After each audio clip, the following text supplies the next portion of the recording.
Claudine Hemingway is a descendant of famed writer Ernest Hemingway.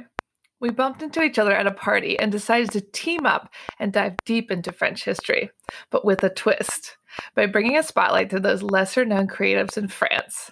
This is History with a Hemingway. Welcome back to Paris History. Avec Hemingway. I'm back with Claudine, and today we're talking about the cemeteries of Paris. I know we're leading up to Halloween. We got to do something a little spooky, so I'll let Claudine take it from here. Yeah, these are great places to visit when you come to Paris. And sometimes it sounds like maybe it's a little morbid to go to a cemetery, but here in Europe, especially, the cemeteries are amazing and they're almost like a miniature museum. Exactly. They're beautiful, as you're going to hear. Like, they're little mausoleums everywhere. There is. And so today we're going to talk about a few of the smaller ones. And then next week, we're going to have another one that's going to be like the big daddy of all of them. But the first one we'll talk about is at Montparnasse. It is a beautiful thing to go see, especially on a fall day. I love going through at this time of the year when there's like, the orange and red leaves on the ground and they're blowing around in the wind. And as long as it's daylight, I'm okay. I did get locked into Père Lachaise last year when I was doing a live video, and I joked about it the whole time, and then I did actually get locked in. So that is something I don't think people should do. I was able to get out, thankfully, but there was a little moment of panic. Definitely sounds terrifying being locked in a cemetery. Yeah, I mean, especially these. I mean, just, I don't know. I mean, they're beautiful to be in during the daylight, but after that, I'm not so sure. But the Montparnasse is really great because the thing about these cemeteries is not only are they beautiful, you have these amazing tombs, but also the greatest people in French history are there. In Montparnasse, you have Baudelaire, Dreyfus, Man Ray, and then the man that created the Statue of Liberty, Frederick Bartholdi. They're all buried there, plus many other ones. And today we're going to share some of the favorite ones to go see. There's one tomb that's there that kind of stands out over all the other ones. And it's a tomb of a gentleman that nobody really knows who it is, that you're not going to recognize his name. But his name was Charles Pigeon. He was a French inventor who started working at the Bon Marché before he opened his own little shop on the Rue de Cherche-Midi, selling lamps. During the 19th century, lamps would easily catch on fire. So he set out to fix that idea, inventing a gas lamp that wouldn't explode in 1884, brought him fame and fortune. That's so cool. Yeah. I mean, when you think of gas lamps, I mean, it's surprising. I mean, today, unfortunately, we have buildings that still blow up because of gas, but I can't even imagine. It's also the same thing when back, a long time ago when they used to put candles on Christmas trees, like everything could go wrong in that situation. All bad ideas, people. All bad ideas. But in 1909, Charles Pigeon's his wife died, and 6 years later, in 1915, Charles himself passed. He had purchased this plot in Montparnasse in 1905, and they were interred together following his death. Before he died, he commissioned a French sculptor named Caveau to create this bronze monument to grace the top. If you look at it, it's pretty great, and I will post pictures on my website.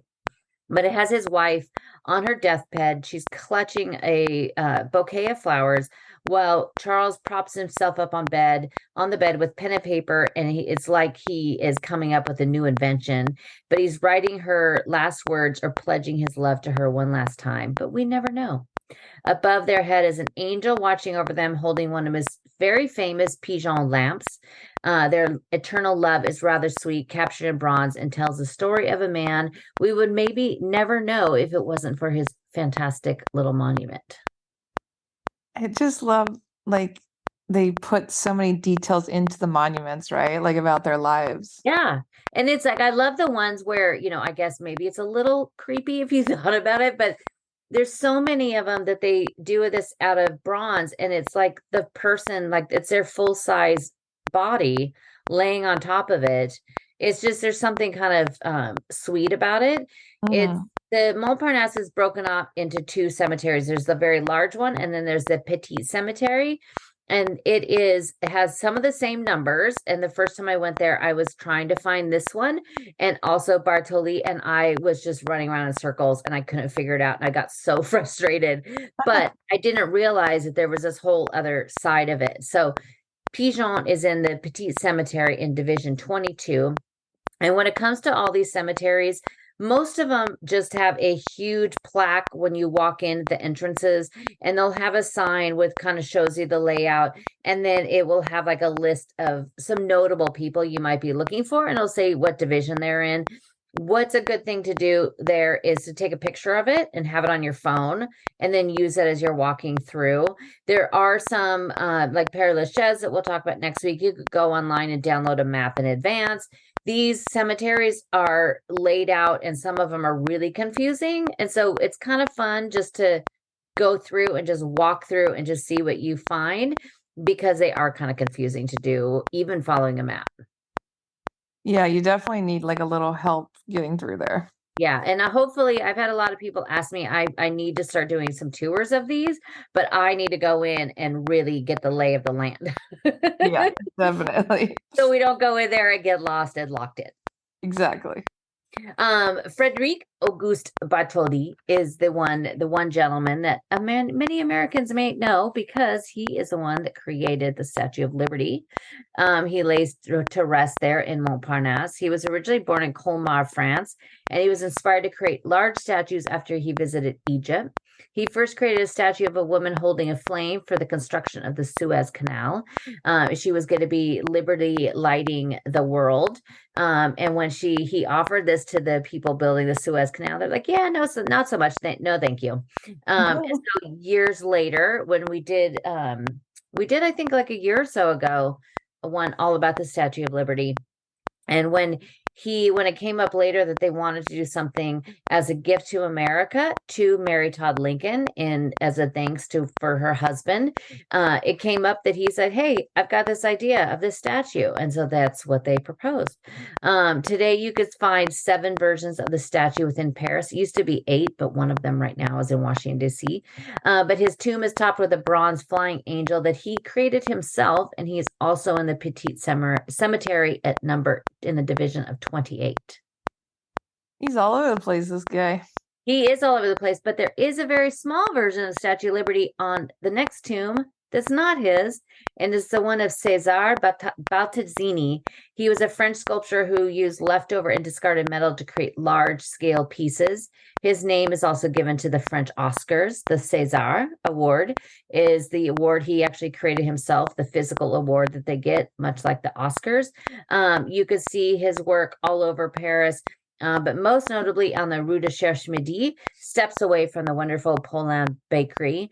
Before he died, he created a smaller version of the sitar that's there at the corner, and it is over his tomb there in Montparnasse, which is kind of cool. Once again, just the details. It's all about the details of these. All about the details. I mean, that's, I think, the biggest thing. If you know, everything about Paris is about the details. But it's so fun to walk through there, just to go through the cemeteries and say, oh, like, okay, just go down this path. What's here? What's there? And then I always go through and like make notes, because sometimes the coolest tombs are names you're not even going to know. And then I go home and look it up and see what I can find. There's a couple really cool books about the cemeteries, a couple in English, and I have those on my website and the boutique. One is a Permanent Parisians. And that's a really cool one because it has a lot of information about some of the biggest names, and actually will tell you, and actually has some little maps in there, which is a really great one. Charles Baudelaire is another. He was a French author. He actually has 2 tombs in the Montparnasse. He had an opinion on everything and everyone back in the day. He was a dandy around town, and he was known in just about every group of Paris. In 1857, he wrote Les Fleurs de Mal, a collection of short essays, many with very racy themes. So, of course, it became one of his best-known pieces. He was later almost sent to jail because of those. He lived in just about every neighborhood of Paris. He's kind of, we joked when we've done some about neighborhoods, that he's kind of like the Where's Waldo of Paris. Because he's lived just about everywhere. I think when we did one of those very first walks on the Ile Saint-Louis. There's like 5 buildings on Ile Saint-Louis alone he lived in. I mean, I want to be that guy in my next life. I know, he was a really big into the club that they had that was all about smoking pot. But he died on August 31st, 1867, at just 46 years old. He was laid to rest in the tomb of his parents, but one grave wasn't good enough. Later, his fans thought he didn't think the grave was fit for the great writer and had another monument created. This L-shaped grave is topped with a bust of a thinking man as he looks out and over a mummified body below. The family grave is in Division 5, and the other one is on the back wall of Division 26, right next to 27, both in the Grand Cemetery. And so that's where it gets confusing because both the Grand and the Petit Cemetery both have divisions 26 and 27. Another grave not to miss is Jules Dumont d'Orville. He was the man who discovered the Venus de Milo, and I found that one one day walking through, and on the outside of the tomb is all this bas relief, and it had the Venus de Milo. And I was like, wait a minute, I was walking by, I thought, why is the Venus de Milo there? Again, wrote down his name to look for it. And it's pretty cool because the story of that is on his tomb himself. Yeah, a lot of them you can find even stories and more information. Like you said, you just Google it. It's so fascinating. Yeah, it's really cool. Another one of my favorite artists, Henri Fantin-Latour, is also found there. He is there. And then also, this is where Serge Gainsbourg is buried. And then right next to him, just right around the corner, is the tomb of Jacques Chirac. And I remember going there, I think it was 2019, in the fall of 2019 when Jacques Chirac died. And I was over there that day and I was walking, I always would go by the Serge Gainsbourg. It's right in the center. In the center of the cemetery, there's a big roundabout with a big angel in the center of the roundabout. And I went over to see the Serge and I looked and I saw these people working, but I didn't look too closely. And sure enough, it was like the day after the former president died. And then 2 days later, I'm watching the news and I was like, oh, that's where he's buried because he was buried with his daughter. Oh, wow. That's so sad. And it's really close. I mean, it's only like 2 blocks from the famous Montparnasse cafes. So it's a really easy place to go to, walk through. It's just, especially if it's a sunny day, a fall day is even more perfect because of the, like I said, all of the beautiful leaves. But definitely go in and check it out. The one that's a little closer to you is at the cemetery in Montmartre. After the Cemetery of the Innocents was closed in 1780 and the remains mostly used to fill the catacombs, which we've talked about before, many Parisians were looking for a new place to bury their loved ones. The next few weeks, they ended up taking some of these people that were buried in the Innocent. They decided to, some of the people had enough money, decided to move them. On January 1st, 1825, the cemetery of the Grand Carrier, known as the Cemetery of the North, officially opened at Montmartre. During the Revolution, the old gypsum quarry was a mass grave at the base of Montmartre, spreading it out over 28 acres. The Montmartre Cemetery is part of the neighborhood and is just about as historic as Moulin Rouge. And one of our favorite ladies, maybe, what was she? Maybe our second lady we ever talked about, is buried there. Man, we're going way back now.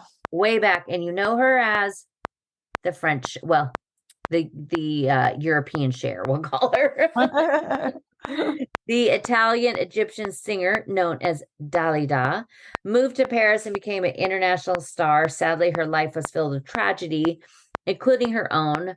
And she ended her life on May 2nd, 1987. She overdosed on barbiturates, washing it down with whiskey. She left a note behind saying, "Life is unbearable to me. Excuse me." She was just 54 years old. Her tomb is hard to miss. It is a fitting example of an Egyptian beauty. It was created by a man named Alain Assain, who also did the bust of her that's up a little farther in Montmartre, not far from where she lived, in Place Dalida. The full-size statue stands in front of a marble wall with a golden sun behind her, and she is definitely one of our favorites. We love her. We love her. I think I have her on I think I might listen to her just about every day when I'm walking through Paris. I have a little playlist and some of her songs are always there and she is just about the best. She really is. How can we not love her? I know our friend, she's our French Cher. Also there, another gal we've talked about before is Juliette Recamier. Her salons in Paris were the place to be. She's widely recognized by her unfinished portrait done by Jacques-Louis David, where she's lying on what would later be named a recamier, the kind of the chaise lounge. She's married to what might have been her father. That was your favorite part of that episode we did 3 years ago, her father, husband. It's an interesting story that we'll put the link in so you could hear it. But she was a constant trendsetter that caught the attention of everyone, including Napoleon, pushing off his advances. She later left Paris before he could exile her. She returned after he was out of power, and she died on May 11th, 1849, at 71 years old. Wow. And she's forever remembered hanging on the walls of the Louvre, just opposite of the Sacré de Napoléon painting. So sad. I know, and her tomb is really plain, considering how amazing and beautiful she was and what a part of Paris she was at the Second Empire, which is kind of sad. We should start getting a fund to fancy it up. Yeah, to fancy it up. Another person that you might notice there, but when you see the name on the tomb, you might not know. But Edward Degas, who was a great Impressionist painter, but he never wanted to be called one. He lays near the eastern wall in division number 4. The first thing you notice is his name, because the family plot is marked with his birth name, which is Degas. Not all one word, D-E, and then second word, G-A-S. So that's what his name was always known for. And it's actually more royal to have that, because he would be Edgar of Ga. And then he decided to put it together. Oh, is that what it was? Yeah. Oh. So of course he's known for his ballet dancers, but he lived most of his life in Montmartre, taking artists under his wing, including our gals Suzanne Valadon and Mary Cassatt. Oh my gosh, that's so cool. Yeah, and they just recently had the really cool exhibit at the Orsay, the Manet Degas exhibit, and now it's in New York. So if you're in New York, definitely do not miss this, because it is your one and only chance to see Manet's Olympia outside of Paris ever again. But it's a really great exhibition. And it's interesting because Degas was definitely obsessed with Manet, but Manet wasn't really that obsessed with Degas. Whoops. Another tomb to go check out is Jacques Offenbach, and he is one that I love. And we talked about him very early on. You may know him best as the guy that wrote the Can-Can. No way. The very famous Can-Can song. He came to Paris at just 14 years old from Germany. He attended the Paris Conservatory for a year before he decided he didn't need it. And as a trained cellist, he toured Europe, but always had his eye on the stage, but was constantly denied entry into the Paris stage scene. He built his company in Les Bouffes Parisiens near the opera, and found some of the prettiest ladies in Paris to take the stage. One that he found was Valtesse de Lubin, long before she became the biggest courtesan in Paris. She once graced the stage and also his bedroom. A pretty nasty episode happened when his wife found out in Italy. And we did a whole episode about her, and she was probably one of those first women in French history I became completely obsessed with. Offenbach died in 1880 of heart failure and was laid to rest in the tomb topped with a bust by Jules Franchini in division number 11. She is remember we talked about her. She's the one that has the bed at the Musée des Arts Décoratifs. Oh, yeah. Love her. Also, Chef Marie-Antoine Carême, the French father of haute cuisine, began as a pastry chef. He opened the Patisserie de la Rue de la Paix after training under Sylvain Bailly, and would display pastries that defied gravity and would wow everyone that walked by. Now you have, over there is what the one pastry guy, there's always a huge line to get his croissants in the morning. Oh, yeah, I forgot his name. Yeah, and clients ask me, and I'm like, I'm never standing in line for that long for a pastry. Sorry. Same. They do, they literally have security. It's ridiculous. So ridiculous. But Carême, his career took him from Paris to London and Russia.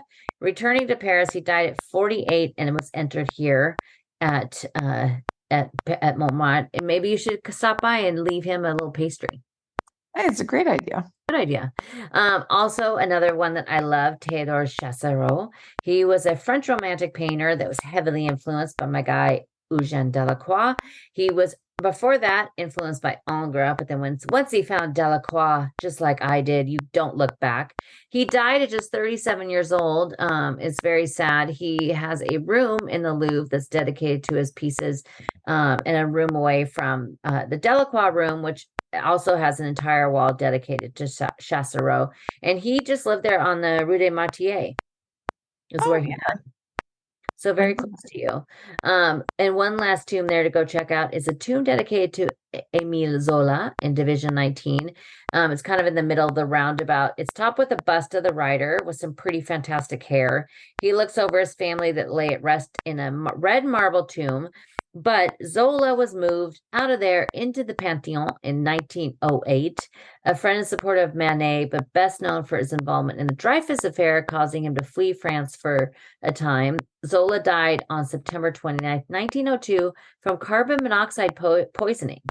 First, they thought it was an accident, but later a roofer confessed in the final moments of his life that he shoved linens into the chimney to actually kill the writer. What? He was Yeah. murdered. He was murdered, and I don't think a lot of people know that story. Gosh, I didn't know that story. Yeah, isn't that interesting? Like because he just thought, because he couldn't breathe because of the fire. So it's always good to open the damper. That's horrible. Yeah, really horrible. The last little one we'll talk about today is a small one that's kind of over by your office, the Passy. Oh, yeah, I know that one. That one's actually really cool. No one ever goes in there. Nobody ever goes in there. There's not actually a whole ton of people in there that people might want to go run and look at, but it's a really cool place to go. You should do photo shoots in there. Yeah, I mean, that's what everybody wants. Great view of the Eiffel Tower up there. I mean, I would go in there and have you take a picture of me with one of the artists in there that I love. Great idea. Yeah. It's one of the smaller of the cemeteries in Paris, but it kind of has the best view because it's right there in the shadow of the Eiffel Tower. And one of my favorite, as I said, is there, and that is Mr. Edward Manet. He first exhibited in the Salon of 1859 with the Absinthe Drinker, but he ended up dying later of syphilis that he got in Rio at a carnival as a teenager. He later caused him towards the end of his life to lose part of his leg. He died April 30th, 1883. He's buried there alongside his wife, Susan Leenhoff, but also with his brother, Eugène Manet, and another favorite, Bert Morisot. Good old Bert. Good old Bert. Bert was married to his brother, and Bert and Manet ended up meeting in the Musée du Louvre as she was a copyist, because that was really the only way for a woman to actually learn how to paint was to go into the Louvre with a chaperone. And Henri Fontaine-Latour told his friend Manet that he met these two girls, Berthe and her sister Edme, in the Louvre, and that they had to go and meet them. Berthe had very dark looks, and at the time Manet was obsessed with Spanish models of Goya and Velázquez, and as soon as he saw her, he needed to paint her. She was the subject of 10 paintings that Manet did. And while she was sitting with him, she would start to learn all of his tips and everything, and became a painter herself. And she was probably the most successful and well-known of all the female impressionists. That's why we love her. And if you only go to the cemetery just to see and pay your respects to them, that's all you need to do. But there's another gentleman, Claude Debussy, who I also love. He was born August 22nd, 1862 in Saint-Germain-en-Laye. And at just 10 years old, he was admitted to the Paris Conservatory after his talents were recognized by Madame Mohl. He ended up dying and was buried there, kind of by himself, where you would think maybe he'd go to the Big Daddy, Père Lachaise. But the cemetery also holds quite a few French aviators, including Henry Farman, who became the first man to fly a heavier than air aircraft to New York City in 1908. He also designed the very first aircraft that passengers flew in, and he died on the 17th of July, 1958. I mean, all these people are so fascinating. I feel like no one knows about them. No, and it's so, I mean, check out those two books that I mentioned that I have, and I'll put the links to within the notes of the podcast. It's really cool. Like, I just the other night was going through it, thinking about I'm going to do a live video on the 29th of Père Lachaise. And so I started going through marking all the pages, and then I was like, okay, this is going to be a 4-hour video if I do all the people. Yeah. So it's really kind of cool. One last person there is Emmanuel de la Casse. He was born in 1766. He was a historian and a friend of Napoleon, who was with the emperor during his exile on Saint Helena. He later published the Memorial de Saint Helena about his observations of Napoleon. Lacasse died in 1842, 21 years after Napoleon did. Whoa, 21 years exactly. 21 years. And then he was buried there at the Passy Cemetery. It's a very small one. There's not, there's some, as soon as you walk in, there's some really amazing tombs to see. That's just even if you don't know who's there, just walk into these places. It's kind of like the churches. I tell people, even if you're not religious, go into every church you see in Paris, because the art and the sculptures and things you're going to find in there rival anything you'd find in a museum. That's so true. Like, just go check it out for that reason alone. Yeah, it's pretty amazing. And so you never know what you might find. And it's also free. The best part. The best part. Museums. Well, guys, make sure you tune in next week for another spooky Halloween edition of the podcast, and head on over to ClaudineHemingway.com to learn more. Thanks for listening today, guys.